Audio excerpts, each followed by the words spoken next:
welcome to an episode of The Diplomats. We're one down today. Audacious Hand is on vacation only because all the competitors took so many vacations.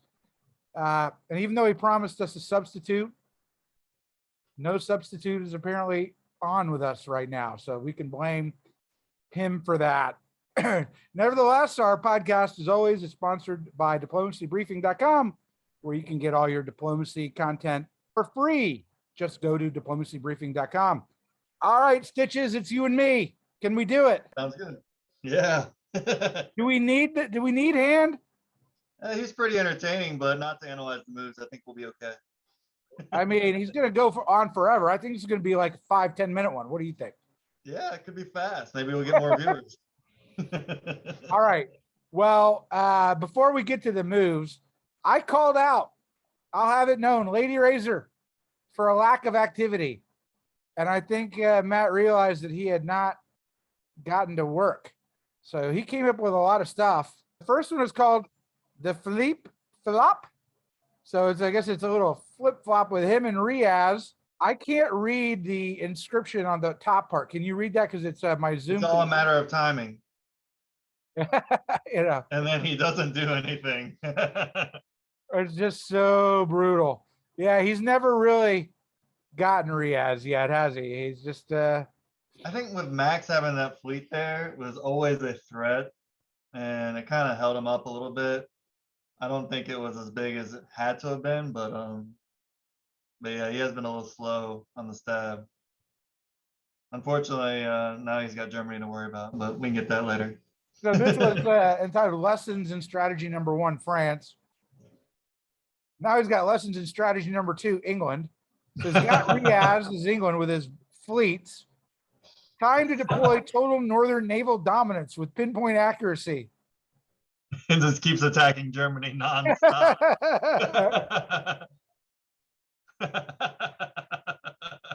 Germany's just like, why? And I do like the title, Free as a Bird.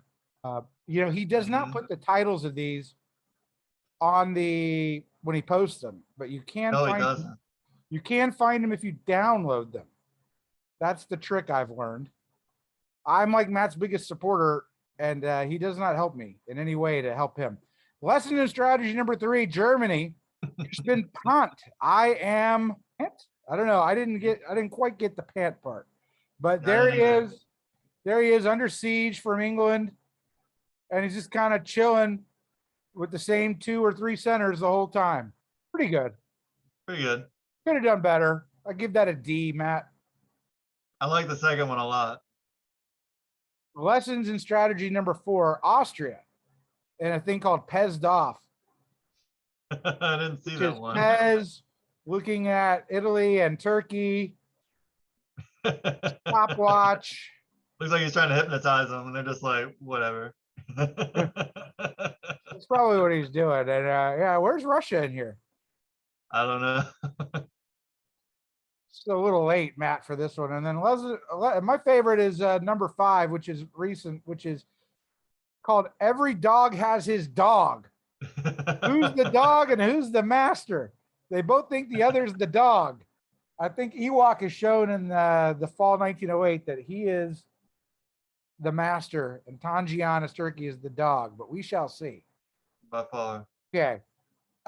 Let's go to the moves. Spring 1909. I've not looked at him as usual, but I'm looking in the East, and oh well, nothing happened at all in the. No, Ionian went to Albania. Naples went to Ionian.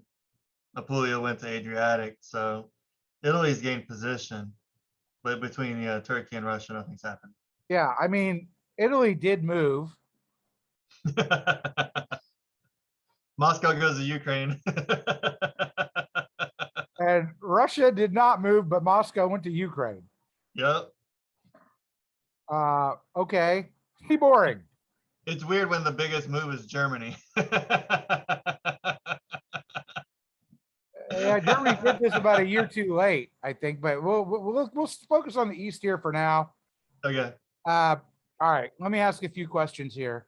Was this the right move for Italy to move Ionian to Albania? I guess that makes Greece vulnerable. It makes Bulgaria, Greece vulnerable. It also helps Trieste or hold Trieste if he needs to. Um, as much as he's probably going to pick on Turkey a little bit, he still needs to be wary that Ewok's going to try to quench the win, and Trieste is way easier than pushing deeper into Turkey without a fleet. So I think he's playing it smart. It might have been a one-turn alliance to get them both in the game. So it could still be chaos. All cannot be well. Notice the little tap of Trieste by Vienna. Yep. Can't trust anybody. East is Probably still in wise. chaos. Yeah, it's probably very wise. It's 1909. Uh, 4 moves left. yeah. All right. I think it's interesting that Turkey kept the Galician army over the Adriatic. Definitely shows what he's prioritizing. Yeah, true. I mean, I would have done the same, but it's going to Well, I get think it would have surrounded. been the same. I think Ionian would just move to, I don't know what would have happened. I mean, it would have delayed things there a little bit. It might have bought Greece another turn, but Yeah, I mean, I don't think Tanj can keep both Greece and Bulgaria. He's going to have to sacrifice one at the end of 09. yep. Had he kept Adriatic, he might have been able to save it a little bit longer. I still like the army better, but hopefully he can spin something. That army is very useful to Italy if they want to work together, which has not happened yet as much as we want it to. Yeah, I'm curious on the Sevastopol supports Budapest to Romania. I thought there might be an argument for Sevastopol to Armenia, Moscow to Sevastopol. That makes a lot of sense to me too. Armenia would have hurt really badly. I mean, it's a Really bit of a badly. gamble, obviously, and may have put Serbia or Romania at risk. And I think Ewok's proven he doesn't want to take any risks, so I get it. I just think it's really interesting that both of them are vying for Ewok's attention, and they haven't considered each other at all. It just has made it such an interesting dynamic that he has nearly full control. He soft stabbed Turkey and hard stabbed Italy, and yet they both still gave him a second and third chance. He's literally sown so much hate, but they forgot that he's the one that they should be hating. Right. It's so interesting. It's so marvelous to watch. I thought he would have been collapsed by now, and the fact that he hasn't is just amazing to me. Well, I mean, here's the thing, and not only hasn't he, but they're really not going to get anything off him now. I mean, he's going to be at 7. It's kind of a question as to whether or not he can get to 8. I mean, he could probably, he might be able to take Bulgaria if Italy doesn't get Greece. But if Germany is going after France right now, and if England doesn't pick anything up, 7 still wins. So yeah, he doesn't have to get to 8. It'd be nice if he could. So looking at France, you know, France has well, he moved Gascony to Albania again. Now he went back to it, even though he didn't do it the last time with Gascony Old. I think that was a mistake too, just because you knew that, at least if you watched us, that we were saying that Germany should have mobilized last turn. So, and the fact that no convoy lines have been set up and probably won't be for a little while. It might I have just been don't get how he to, doesn't see that Burgundy is wide open. And yeah, he should have just self-bounced with Belgium or something, because I don't think Holland was going to get taken. If it was, they probably would have broke it with Channel, and that's not going to happen. So I just would have told Germany I'm moving to Burgundy, and you can bounce me there if you want. right. There's nothing Germany could have done in that case except say, okay, I think that was poor. Yep. He did take the Channel, only because Riaz took Wales. So I guess Wales can only retreat to Irish. Now, Irish, France has a choice here to make, right? France can disband or go to Irish. See no reason to go to Irish with German armies coming in.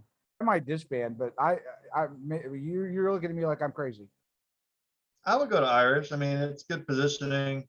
You still might be able to pick something off if there's a good guess. Disbanding in the spring really is not going to help you. You can always disband mid-Atlantic later. since it's kind of behind. So it's not that big of a deal. You're not most likely he's going to lose one anyway. So I don't think he's gonna pick it. I don't think he's gonna be able to rebuild it anywhere. That's my concern. There's no point of disbanding if you're pretty much going to have to disband anyways. Because I don't see where France is gonna pick it up. I think here is a big problem with Philip. And Lady Razor is sort of onto something, but France does not seem to me to be thinking about a 1910 end date with him, Right. with him winning a lot of tiebreakers. He's not going to get, look how long this has now been, what, a 4-year war, 5-year war on England? Mm-hmm. And after getting Holland and Belgium back, which were his originally, he's gotten nothing out of this. Like, what is he going? He's not going to take London this year. He's not going to take Liverpool. Nope. He's in danger of losing. Well, he's going to lose Holland. Holland. And possibly Belgium. Yeah, maybe Belgium, depending on what the fleet in the English Channel does. Yep. And I understand why he moved Spain to Mid-Atlantic. But this issue from 08 of not going to Tyrrhenian Sea or Western Med, not keeping Tunis under threat, those were the easy centers. He's taking those centers off the board. He's not going to be able to get them by 1910 now. No, not It possible. That Mid-Atlantic fleet is doing nothing to trying to encircle England. It'd be really great, but he doesn't have enough time to do it. He's made good progress, but yeah, I would have loved to see it in the Tyrrhenian Sea just sitting there. Because if you try to dislodge it, he's going to go for an Italian center. So, I mean, yeah. I mean, I just don't know what. I think he's lost the game here, not just with these moves, but also with the diplomacy with Germany. Germany. This is devastating. He's got a 50-50 if he's going to lose Paris or Marseille now. Got a 50-50. Well, he's got 100 if he just taps Belgium and takes Holland with no English support. Correct. Yeah. Possibly. Because if he goes in with Ruhr, England could still break it if he wanted to. I don't know why he would. England would love a disband. But it would pop the army, so it wouldn't really provide England any respite. If anything, Germany's going to build a fleet. So. Yeah, you're right. I don't think it's really in England's best bet. I think if Denmark taps Kiel, it puts them still in a stalemate. And it definitely gives France a lot of pause to have to reposition everything. And if he does move Kiel in, he walks into Kiel with his fleet. And then he's up. We could put Holland into Kiel. Holland could put Denmark into Kiel. There's a lot of options. Yep. You know, that would be really weird to see the EF reform, especially at the end when they're tied like this. It's not. I doubt it would happen just because. I think it's going to be too hard to disentangle with only 3 moves left. Yeah, I mean, I love the French position having North Atlantic, Irish, and English Channel, but yeah, you can't take anything with it, unfortunately. And certainly right now, not in 1909. I mean, he might be able to convoy position, but now he can't convoy because Germany's on him. I think he can get Liverpool out of all this. I think ultimately he will get Liverpool, but probably lose Holland, Belgium, or Paris and Burgundy to get Liverpool. Yep. And that actually lets us answer that Germany's really not looking to throw. He's trying to maximize his position. So. Yeah, I think this is a bad. I mean, I think France has the moral high ground, but lost. Had to recognize that he needed to make peace with Riaz in about 1907 because he got nothing out of this. On the other hand, this is so strange. I mean, it is going to be a race for 9. I'm not sure anyone can get to 9 on this board. I'm not sure anyone's going to get to 8 on this. Yeah, 8's going to be really hard. It really will be hard. Which, like, England would have to steal a German center, and France will somehow have to get Germany to move away and take an English center. Russia has to take Trieste, or Bulgaria or sneak in the back Armenia is probably the easiest. Armenia is probably the easiest. I think that was a missed opportunity. Um, I don't know. Yeah, I think seven's the number. I think Russia might have it in the bag. Well, Without I someone know we've doing been something calling this stupid. for like a year and a half, but finally Germany did make a move. And I'm real proud of Germany for making this move. I wish it would have come earlier. That's the only place where there really is to grow. Would have moved a year earlier. He could have actually played for Denmark and Sweden a little bit harder. I don't think he would have won either way, but he would have been closer. But yeah, I firmly believe now is the time to just take Holland, build a fleet, take Denmark and maybe Belgium after that. That's a manly return to the game. sure. It just sucks because yeah, Belgium and Sweden are right there. If he would have done a year earlier, but Yeah. But at least he made the move. Dave, we're proud of you. Good job, good Dave. move. All right.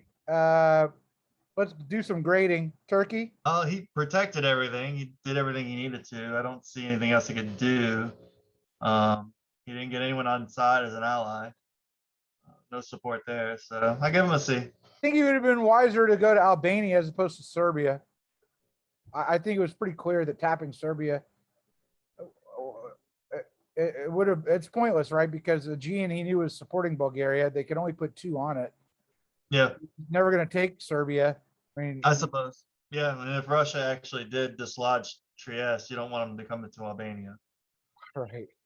So But Albania probably was a better move. Yeah, I give him a C. I C don't like minus. the Army Galicia is pointless. It could be a diplomatic tool. I think it's still probably better than Adriatic, but it's it just depends. If he's hoping for Italy to help him, then that would be the way to go. But Adriatic could have bounced Ionian or Albania or anything, locked up Italy a little bit longer. I mean, But oddly enough, Germany's next center Turkey's next center may be in Germany. true. Uh, Could just walk into Munich. all right, Russia's great here. Russia C as well. The moves are solid. Doesn't look like he's got anyone on side. Uh, Still a lot of distrust with Italy. He's in a great position still. So It's a B for me. I think I would have preferred to have seen Armenia. I do like the self-bouncing Bulgaria idea. Didn't know what was going to happen. That was safe. he could have lost All right. Serbia then. Yeah. It was risky. What? And actually, if Bulgaria had moved to Serbia with Greece support, he would have lost Serbia. Well, he would have to bounce it with a Aegean instead of support it. But then Correct. you risk pounding your fleet. So it was definitely a risky play, but it was definitely an educated risk. It's like most people do not like to ground their fleet south coast Bulgaria or east coast Bulgaria. But Yeah, no, for sure. I mean, but yeah, he could have lost Serbia. Could have lost Serbia, no question about it. All right, Italy's great. I like that Italy gained some position. He's actually one of the few players that actually win anywhere. I give it a C. No one's stopping him. Doesn't look like he's got anyone on side, so nothing to write home about. Decent moves. You know, I think Italy's doing the best with what he's got. He knows he can't win. I see no way for Italy to get to 7, but I do see a way for him to get to 6. Play a solid game. He can take Greece, and he might be able to sneak into Smyrna. Never know. Yeah, that'd be a 1910 luck move if that happened. He But if he can force his way into might be an Eastern Med in the fall, right? I wouldn't be at all surprised if Adriatic moves to Ionian, Ionian to East. Maybe Adriatic to Albania. Never know. Put Greece and Smyrna in play. That's true. But if he takes Greece next year, he can be an Aegean potentially, and that's a crapshoot on what you get then. But yeah, he's got to be careful because if he starts collapsing the Turkish position, Russia's got more to gain. So The problem is there's not so much to collapse in 3 moves. right. That's the curse and the beauty of Turkey. Hard to kill, hard to grow. But France, I've just got to give France an F here, legit F, for not going to Burgundy, for not seeing how vulnerable he was, for continuing to press an attack on England for what is going to be no gain or a +1 at the risk of losing others. This might be a negative dot situation for him ultimately. I think this season ended up being poor for France and collapsed his game. I give it an F. Yep, I also give it an F. Just because he lost an ally, he really did not. He wasn't able to play any heartstrings for Germany. I think all his moves were just a little bit too far behind. Missed the convoy a couple times. He was in Burgundy for a while, but then when he moved to Gascony ready for the convoy, it's just too late. Now he needed to protect Burgundy. I hate it. It's the moves are good, it's just too late. It's just all too late. Burgundy hurts so bad. He's got 4 centers at risk just from Germany's one move. Yeah. I think he's lost. He was definitely the front runner for a while, and I think that just took it away from him. I'm not fully convinced as we go to England that the correct move was to support himself into Wales. I understand there's a bounce in London, but now there is a French fleet in the Channel, which can protect, Belgium, put pressure on London. It may have been a better idea to either tap it with Liverpool or so. I'm not sure that is. Other than that, these aren't really like intuitive moves, right? There's nothing in here to really grade. I would give it a B that he got through the season in okay position. But if we're looking at the moves themselves, I'm not convinced that was the best move. Yeah, I think that English Channel was really hurting France a lot. The fact that France got into the Channel is a lot of pressure relieved from England. England stuck up all on their island now. They're completely surrounded. I think they could have prevented this a long time ago, but that's why I graded them so harshly in the past. Right. Um, It's hard to give France an F still when he took the English Channel, but all the other devastation. yep. I just don't like that one move by Riaz, but I give him a B for England. I think he could have tapped anything else and been fine, or even tried to support Norway in or something. So Germany, a year too late in my mind, but A. Yeah. He's relevant again, which is nice. He kind of sat on his centers. For the most part, England wouldn't let him have have an ability to do anything, but yeah, I Well, like the moves a lot. I think it's a very important point. Germany now is going to have a say in who wins this game. Yep, he gets to decide which of those 3 get the win. He makes that decision. And that's a great position to be in. It is. And one Ewok may come to love. I would not be surprised if Ewok did not have some hand in this. It's really weird. It's like I'd like to know where Dave's head is because right now it's the most important thing. It's like was the most insignificant player at one point, and now he might be the most significant player just because I was like, you got Russia who refused to help you the entire time, but then you have the EF that collapsed you. And then France helped you a little bit, Russia helped you a little bit. He's kind of just being opportune.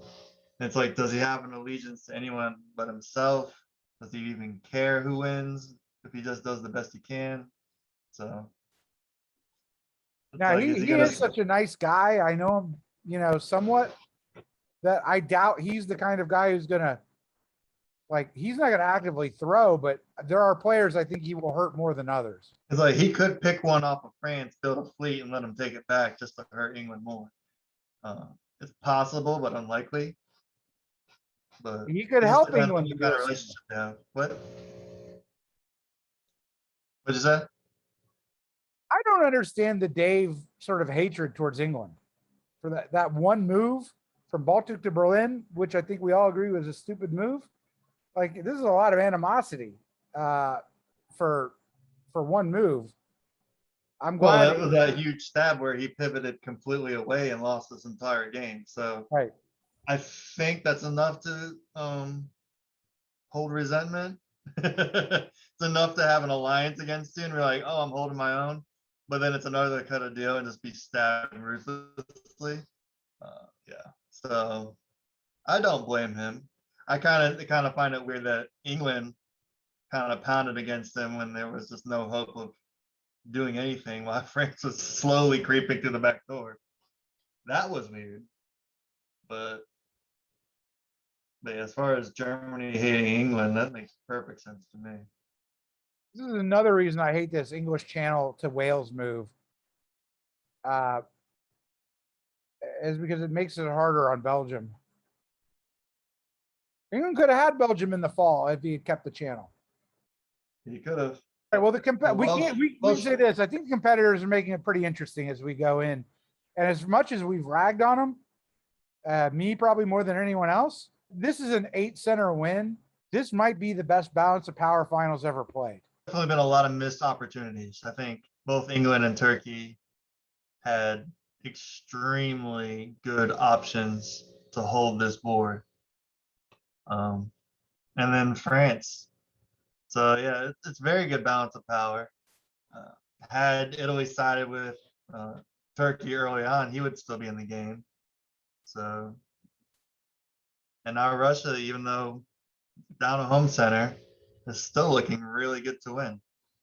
So, well, if you're Russia and there's one home center to lose, it's St. Petersburg with a fleet. Yep.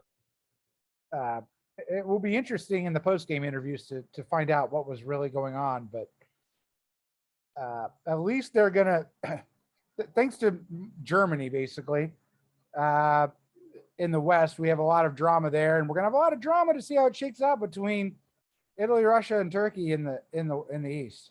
That'll definitely be interesting if they still want to work with Russia, even though he's favorite to win now. All right. So do you have an audacious hand impression as we near the end of spring 1909? I do not. I do not. I can't. He'll hate me. You can't say, well, I was reading my Nietzsche and it reminded me of these German moves here about who is the ultimate dog of who, and you have nothing like that. All I can think of in his ranting about all these grounded fleets. It's like, England, why are you grounding the fleets? Italy's grounding point. fleets. He has 4 fleets on land. He has 1 fleet in the water. 1 fleet in the water. That's exactly what you want when you could have the whole North just cinched up, is to just have all your fleets grounded. Yeah. All right. Hand would complain about that. That's an excellent insight. Yeah. All right. Well, I feel like I don't have anything more to say. And you can thank Hand for not being here for a shorter podcast. But thanks to our competitors, Stitches, thank you. And thanks to diplomacybriefing.com. Good night, my friend. Good night.